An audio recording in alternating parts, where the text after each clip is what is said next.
Hi friends. அன்னைக்கு வந்த வியாபாரி, அதாவது இளநீர் அன்னைக்கு பார்த்துட்டு போன அந்த வியாபாரி தம்பி வந்தார் பறிக்கணும் அப்படின்னு சொல்லிட்டு. ஆக்சுவலாக காலையில் எனக்கு ஃபோன் பண்ணியிருந்தார். நான் ஹாஸ்பிட்டலில் இருக்கேன் அப்படின்றதுனால ஒரு 2 மணிக்கு மேலே வாப்பா அப்படின்னு சொல்லியிருந்தேன். அவர் ஒரு 1 மணிக்கு கால் பண்ணியிருந்தார். அப்புறம் நான் என்ன சொன்னேன் அப்படின்னா, நீ வீட்டுக்கு போப்பா, நீ போய் பறிச்சிட்டு இரு, நான் அதுக்கப்புறமா வரேன், நான் ஹாஸ்பிட்டலில் இருக்கேன் அப்படின்னு சொல்லிட்டு நான் வீட்டுக்கு வர்றதுக்கே 2:15 ஆயிடுச்சுங்க. ஆக்சுவலாக அதுக்குள்ளவே பார்த்தீங்கன்னா கொஞ்சம் பறித்து வச்சுட்டாங்க. இவங்க பறிக்கும்போது இவங்க என்ன பண்ணுவாங்க அப்படின்னா, பாதி இளநீர் இவங்களே குடிச்சிடுவாங்க. அதாவது குறைஞ்சது பார்த்தீங்கன்னா, ஆளுக்கு ஒரு ஒரு 3 இளநீர்.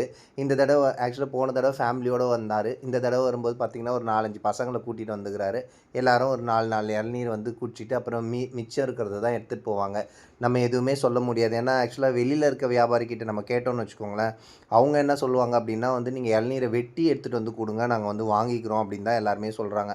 ஆனால் இந்த தம்பி மட்டும்தான் மரம் ஏறி நானே பறிச்சுட்டு நானே போகிறேன் அப்படின்னு சொல்கிறதுனால நம்ம ரேட்டெல்லாம் பார்த்திங்கன்னா ரொம்ப கம்மியான ரேட்டு தான். வேறு வழி இல்லை. குரங்கு இவ்வளோ அமக்கலம் பண்ணுறதுக்கு இதையாவது இப்படியாவது கொடுத்துடலாம் அப்படின்னு சொல்லிட்டு தான் இந்த பசங்கிட்ட நம்ம கொடுக்குறோம். ரொம்ப கஷ்டமான ரேட்டு தாங்க போகும். அதாவது இப்போ இவங்க இப்போ 200 இளநீர் இன்றைக்கி இருந்திருக்கும். இந்த 200 இளநீர் பார்த்திங்கன்னா ஒரு ஒரு இளநீருக்கு ரூ. 10 இல்லை ரூ. 15 தான் கொடுப்பாங்க. அந்த அமௌண்ட் பார்த்திங்கன்னா அடுத்தது நம்மளோட பண்ணையை க்ளீன் பண்ணுறதுக்கு 2 நாள் ஆள் 2 பேர் வந்தாங்க அப்படின்னா ரூ. 4000 வாங்கின்னு போயிடுவாங்க. அதாவது இந்த இளநீர் விற்ற காசை என்ன பண்ணணும் அப்படின்னா, நம்ம அந்த வேலை செஞ்ச ஆளுங்களுக்கு நம்ம கூலி கொடுக்குற மாதிரி இருக்கும். இதில் ஒன்றுமே லாபம் இல்லை. இது ஏன் நம்ம விற்கிறோம் அப்படின்னா, குரங்கு திருப்பியும் அமக்கலம் பண்ணுச்சு அப்படின்னா இந்த இளநீர் கூட இருக்காதே அப்படின்றதுனால தாங்க நம்ம இளநீரை விற்றுறோம். இது பார்த்திங்கன்னா ஒரு மாதிரி செம்மண் கலரில் இருக்கிற இளநீர்.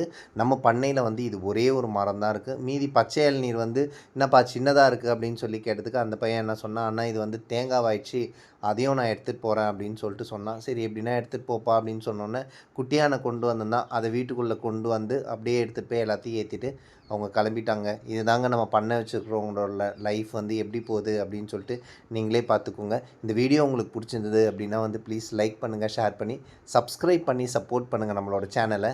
தேங்க்யூ.